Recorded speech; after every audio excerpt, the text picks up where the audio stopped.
As many of you know, Bernie Sanders appeared on ABC's The View once again, and this show is, how do I put this politely?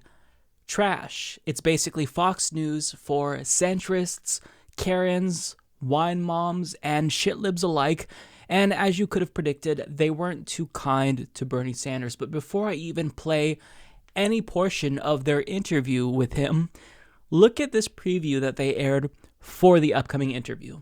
Bernie Sanders answer accusations that he's politicizing the pandemic to push his Medicare for All agenda, and that staying in the race could guarantee Trump another term. He's live on The View. Next.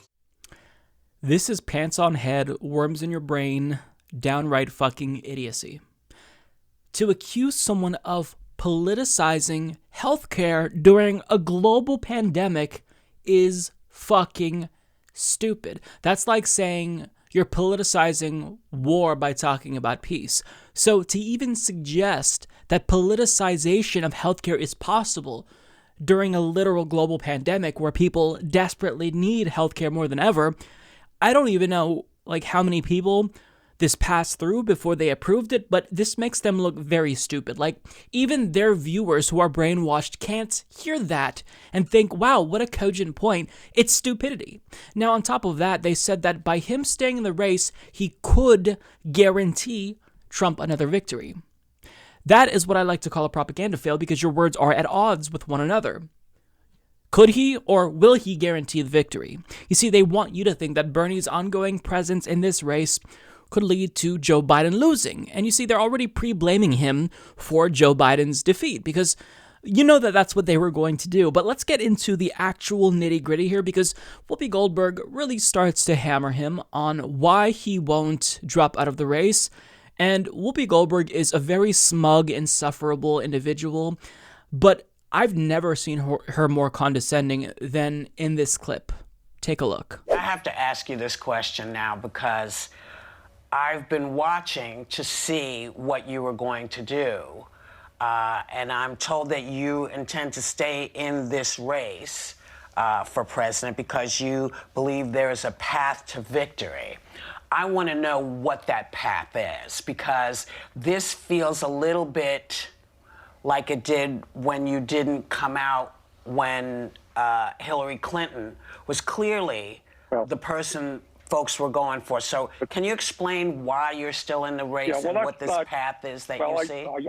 Well, one of the reasons, that's not quite accurate. I worked as hard as I could for Hillary Clinton. But the reason there is a path Bernie, victory. just so we're clear, you worked for Hillary, but it took you a very, very long time to hop in, and your people also. It took a very long time for them to hop in. So when I say that, that's what I'm talking about.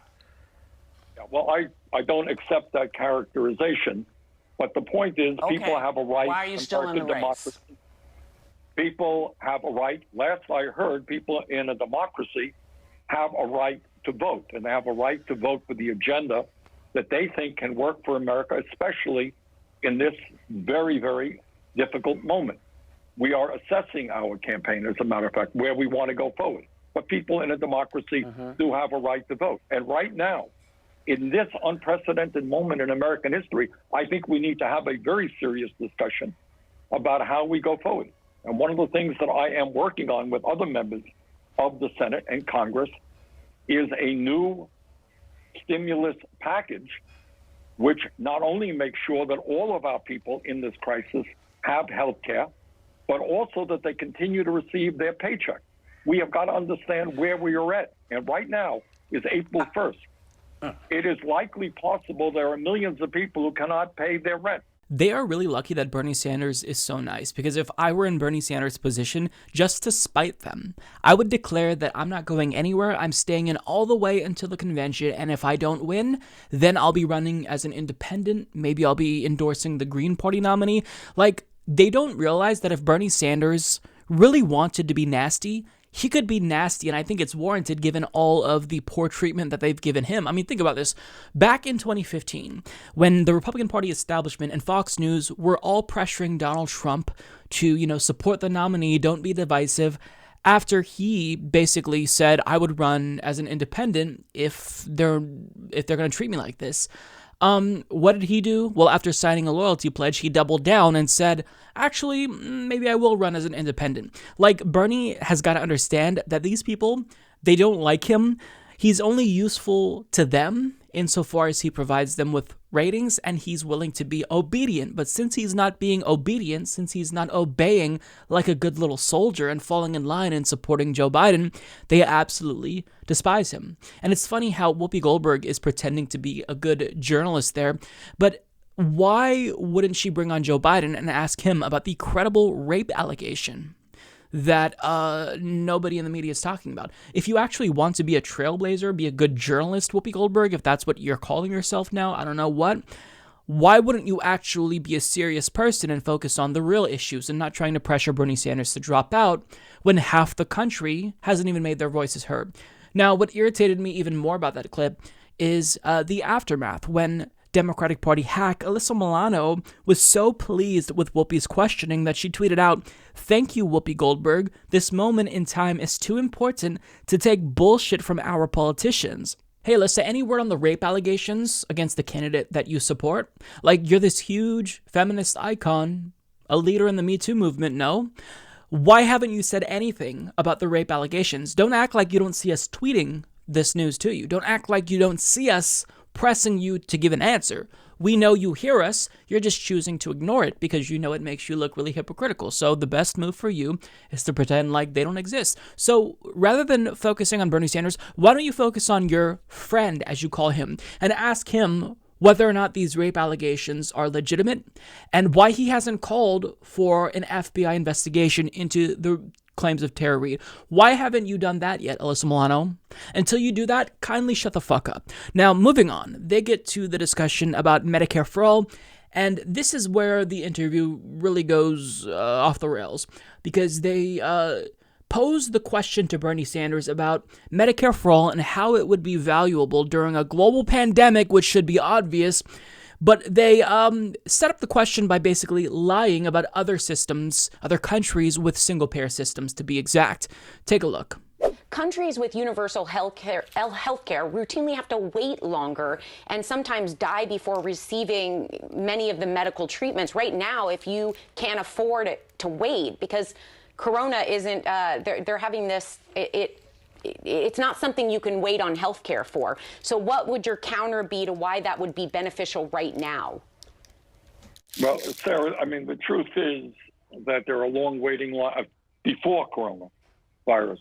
There were long waiting lines in the country for people who need healthcare. The truth is that in our country, there are, in many instances, other countries for normal procedures get health care a lot more rapidly than we do in this country. We have areas of America right now, in rural areas, for example, where you don't have the kind of doctors we should, where hospitals are being closed down. We are paying far more for prescription drugs than other people in any other country. In some cases, 10 times more, because we don't negotiate prices for prescription drugs. So I don't accept the basic premise of your argument. I think the truth is that in Canada and other countries around the world, their healthcare systems are far more popular than our system is, because the function of our system, to be honest, is to make billions of dollars in profits for the insurance companies and the drug companies, not to provide quality care to all people. I want to repeat what she said.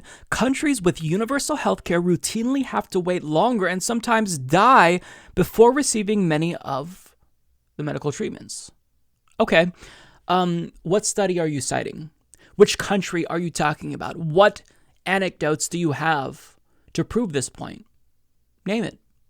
Provide us with the study. Provide us with the data. Oh, you don't have that because you're lying. Because guess what? Every single country has wait times, including the United States, and some countries with national or single-payer systems actually have shorter wait times than the United States. Now, our neighbor Canada, they actually do have longer wait times than us, but let me ask you this question. How many people in Canada die because they don't have health care?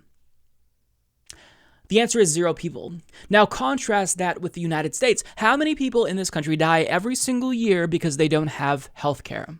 68,000. This is not according to Mike from the Humanist Report. This is according to a peer-reviewed Yale study. What do you have? Where's your data? Where's your numbers? Where's your studies? Cite them or shut the fuck up.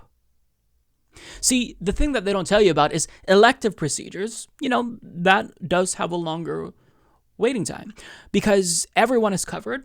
So if there is a procedure that is more urgent, they're going to prioritize that person. That individual who needs a necessary procedure to survive will jump to the front of the line, and sometimes those just seeking elective procedures, minor surgeries, have to wait a little bit longer. But guess what?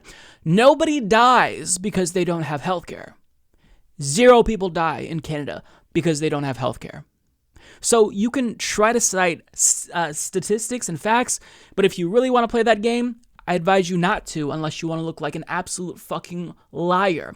Now, believe it or not, it gets worse because Sonny Hostin comes in and she brings up the claim that Bernie Sanders is supposedly politicizing a global pandemic by talking about the number one thing that we should be looking at during a global pandemic: healthcare. Take a look. Some are accusing you of using the pandemic to push Medicare for all.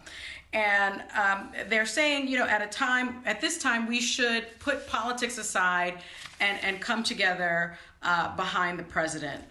What is your response to politicizing this allegation that everyone is politicizing? Well, I don't know who is making the allegation. I have political opponents who make all kinds of accusations, but should we put politics aside and all come together? Of course we should.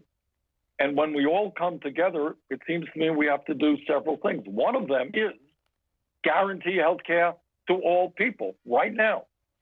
The absurdity that you may be diagnosed with the coronavirus and you go into the hospital and you spend thousands of dollars getting treated and maybe, God willing, you come out alive, well, you got a huge bill out there. If you're being diagnosed with cancer right now, the truth is that we have 500,000 people a year who go bankrupt because of medically related bills. So let us come together. You're absolutely right. But in coming together, we got to do a couple of things. And one thing is say that especially in this crisis, people should not have to worry about the cost of health care. They should not have to worry about whether they can afford prescription drugs or not. They should not have to worry whether the pharmaceutical industry is going to make billions of dollars by creating a vaccine that will be unaffordable to ordinary people. It must be free to all. So let's come together on that premise. Oh, so some people are accusing Bernie Sanders of politicizing this issue? Who? Name them. Name the author of the article you read. You sound like Donald Trump, Sonny. Many people are saying that you are politicizing this pandemic. My Trump impression is horrible, but you get the point. You're saying that. Just admit it. And as she broadcasts from her mansion, her beautiful home, I think that she should just be honest and word that question in the way that we know she wants to. Why should I, a multimillionaire who gets paid so much money, more than most Americans will have in their lives, why should I give a shit about poor people dying? I have healthcare. Fuck them. I got mine. Why should I care about poor people? Just word the question that way. We know that you don't care about poor people dying, Sonny. You've been very clear. You've been very hostile towards Medicare for all, you and your hosts at The View. But just admit that you don't care that 68,000 people die every single year because they don't have health care. Their lives don't matter to you because you are an elitist, right? And continuing to push this issue of Medicare for all makes your party, your team, look bad because they are unwilling to support it because they've been bought and paid for by the private health industry. So just admit that you don't actually care about the lives of poor people and them dying. It doesn't matter to you because the talk of Medicare for all is inconvenient because it makes your team look bad. Just fucking admit it, you goddamn hacks. You goddamn frauds. These are genuinely bad people. And I saw a tweet from June, otherwise known as Shoe-on-Head on Twitter, who put up a poll and said if you had to destroy one, but only one, between Fox News, MSNBC, and The View, after this segment, I think I would have to choose The View. Because when it comes to who's doing the most damage in this country, The View has to be towards the top of that list, because think about this. People who watch Fox News, it's a certain segment of the population who will always believe Fox News no matter what. And the same is true for MSNBC. But when it comes to The View, that's also true. But the problem is that people who watch The View, I'm assuming, are a bit more apolitical than MSNBC viewers. So people who otherwise don't necessarily have any strong political positions are getting this biased take, and they are shaping the worldview of apolitical Karens everywhere. So, I mean, The View has got to be one of the most harmful shows because of the misinformation that they spread. Actively, you saw it. That host literally tried to claim that people are dying in countries with single-payer healthcare because they have to wait so long. That's not happening. And if it is, prove me wrong, cite a study. Just one. You can't do it because you are fucking liars manufacturing consent. So The View is just terrible. And I've said this before, and I'm going to say it every single time I talk about The View. The collective IQ of the United States would increase by at least 10, maybe 15 points if this show were canceled. And the day that it's canceled, we should all be celebrating, because that means that Americans will be a little bit smarter by not having to listen to these rich clowns talk down to the peasants from their ivory towers while pretending to know what they're talking about, while pretending to care what the peasants go through, as they tell you how bad Medicare for All is from their fucking mansions where they're protected. Subscribe if you like this video, folks. Mike's tremendous, and he's doing a really, really good job. Many people are telling me about how wonderful the Humanist Report is. Bigly.